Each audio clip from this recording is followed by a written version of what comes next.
How to transfer Ethereum from Binance to Phantom Wallet on PC. Now, first of all, we need to get to withdrawal address of Ethereum from our Phantom Wallet. Now, first of all, open your Phantom Wallet from the top bar. Now, as you can see, to get the withdrawal address of Ethereum, now as you can see, scroll down, now click on Ethereum. Now, after you click on it, as you can see, to be able to copy the withdrawal address, now click on receive. Now, here you can copy the withdrawal address. Now, go back to your Binance account. Now, you can send the Ethereum. So, head over to wallet and click on spot.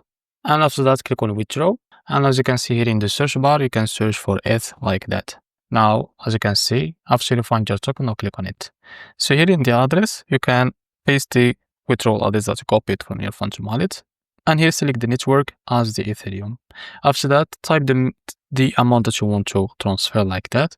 As you can see, you can transfer 10 like that. So after that, click on withdraw, and in a few seconds to a few minutes, you will be able to receive your token on your Phantom Wallet. So this is how to transfer Ethereum from Binance to Phantom Wallet on PC. If you found this very helpful, please like and subscribe. See you next video.